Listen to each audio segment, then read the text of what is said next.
할아버지가 2월 18일에 입원을 했는데, 뭐였냐면, 뇌경색이 오셨어요. 뇌경색이 오면서, 뇌경색이 오니까 막 이게 뇌경색이 다른 걸로 온 게 아니라 막 오바이트를 하고 막 이래갖고 병원에 갔더니 뇌경색인데, 뇌가 부종이 있으면서 뇌출혈도 오고 뭐 이랬다고 해요. 그래가지고, 집중치료실에서 치료를 하면서, 이제 막 이게 오바이트를 하면서 이게 연세가 많으시다 보니까 86세거든요.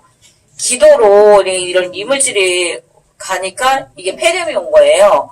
그래서 뇌경색에다 폐렴까지 오시고 연세가 86세니까 이제 좀 힘드는 상황이잖아요. 그러니까 모든 사람들이 다 진짜 병원에 가서 그냥 못 나오고 그냥 요양병원이나 아니면 요양원에 가실 거라고 다른 사람들이 다 그렇게 생각을 했어요. 근데 이제 제가 바로 입원해야 된다는 얘기를 듣고 제가 내려가갖고 이제 제가 간병을 했어요. 2달을. 그때 산소가 5팩이 있었어요. 그래서 제가 이제 그걸 가지고 가면서 다른 사람들한테 간병을 맡기면 이 산소물을 줄 수가 없잖아요. 이제 이거 산소를 어떻게 드렸냐면 폐렴이 있으니까 이 염증 수치가 계속 안 떨어지는 거예요. 뭐 이제 뇌경색은 뭐 그렇다 치고 그러니까 막 뇌경색이 오니까 이게 소뇌 쪽에 문제가 있다 보니까 언어가 조금 이상이 있더라고요. 다른 거는 오른쪽으로 왔는데 다른 거는 오른쪽에서 힘은 빠지지만 뭐 다른 이상은 잘 모르겠었어요. 그래갖고 이제 제가 간병을 하면서 이걸 어떻게 드시게 했냐면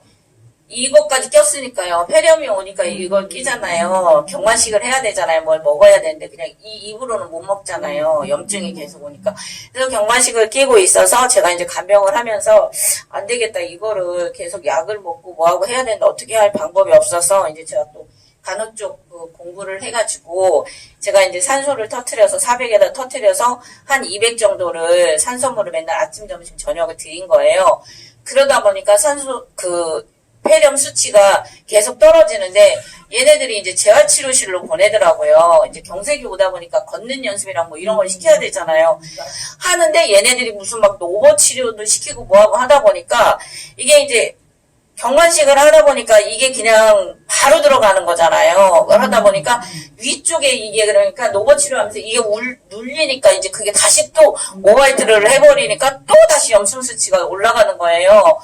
그래서 이제 제가 노버 치료 안 하겠다. 다른 거는 치료를 하는데 노버 치료 안 하겠다. 왜 그러냐면 이게 경관식으로 들어가다 보면 사람이 이게 그냥 들어가다 보니까 소화도 안 되고 계속 울렁거리고 이런 게 있단 말이에요. 그런데 노버 치료를 한다고 그걸 입혀갖고 이걸 눌러버리니까 사람이 이게 안 되는 거예요. 그러니까 여러분들도 그런 걸 하실 때 경험을 하시라고 제가 그 얘기를 좀 내용이 길지만 말씀드리는 거예요.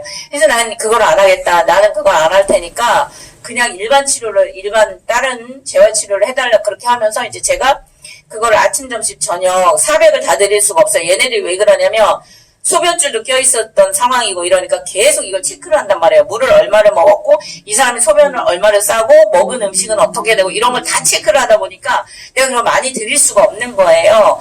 그런데 이제 제가 조금씩 속였지요. 그러니까 물을 얼마를 드셨다 얘네들이 꼭 체크를 하니까 내가 이 물을 얼마나 드셨고 점심에 얼마나 드시고 저녁에 얼마나 드시고 이거를 계속 이제 제가 조금씩 한 50 정도를 줄여가면서 이제 그랬어요. 그래서 물을 제가 아침에 200 그러니까 그리고 제가 간병을 하다 보니까 폐렴이 있으니까 이게 염증 수치가 오면 저도 이게 옮으면 안 되잖아요. 그래서 이제 아빠 200ml 드시게 하고 나머지 200ml 제가 먹고 그다음에 저는 계속 비타민 C랑 같이 먹은 거예요. 아침, 점심, 저녁을. 그렇게 하다 보니까 아빠가 이게 폐렴 수치가 계속 떨어지고 막 이렇게 하더라고요.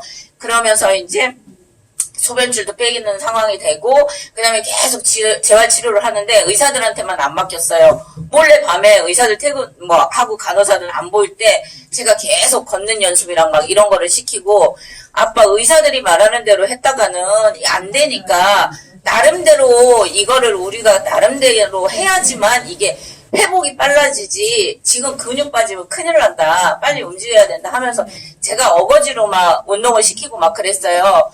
그래갖고 저희 아버가 2월 20일 날 입원을 하셨는데 4월 18일 날 그러니까 부활절 전에 우리는 부활해서 나갈 거니까 부활절 전에 나가야 된다고 그래서 제가 막 계속 막 열심히 운동을 시키고 산소도 하루에 3개씩 아침, 점심, 저녁 3개씩 200ml씩 그렇게 하니까 정말 이거 빼고 그 다음에 이제 운동하면서 막 움직이고 하니까 그 병원에서도 깜짝 놀래더라고요. 연세가 86세고 폐렴 왔지, 뇌경색이 왔는데 이렇게 걸어 나가리라고 자기네들도 상상을 못한 거예요.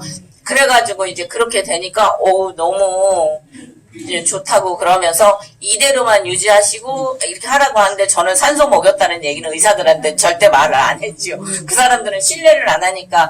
그렇게 했으니까 여러분들도 이렇게 연세 드시고 막 그런 분들은 모든 결핍이 진짜 산소 때문인 것 같아요. 그러니까 그거를 잘 하셔서 하시면 좋겠습니다. 감사합니다.